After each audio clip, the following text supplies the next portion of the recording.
以下嘅介紹係嚟自元朗公立中學校友會鄧兆棠中學嘅 STEM project 之一，古代工具及武器。呢個 STEM 項目主要係由中視科、設計與科技科同埋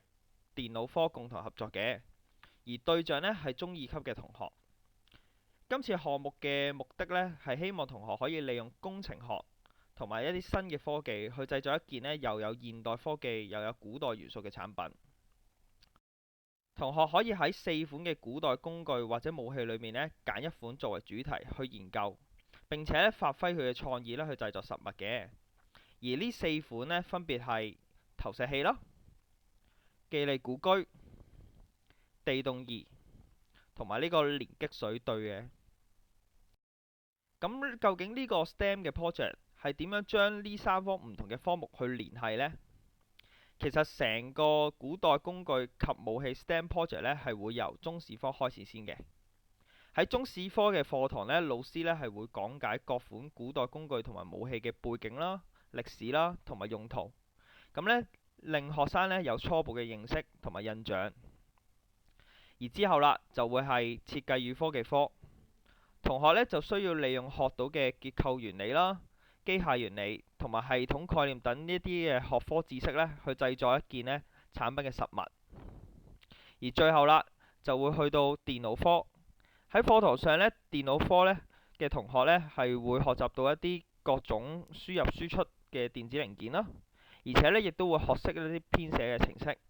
咁同學就可以將呢學到嘅科技元素呢加入去佢哋嘅古代產品啦。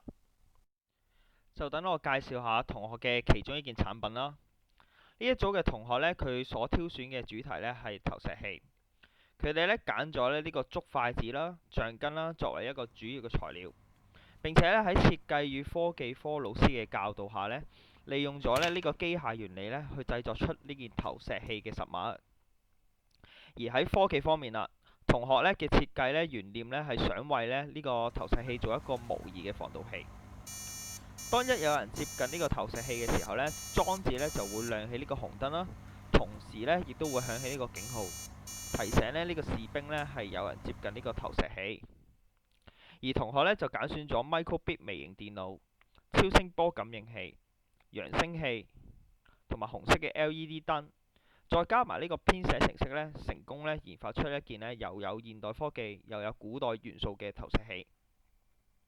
最後啦，同學亦會為呢今次呢個 STEM project 呢做一份簡單嘅報告。咁呢，從各個同學嘅報告當中呢，我哋可以睇到呢今次呢個 STEM project 呢透過落手做嘅方式呢，令到佢哋更加呢深刻認識到呢個古代歷史、工程學同埋編寫程式嘅。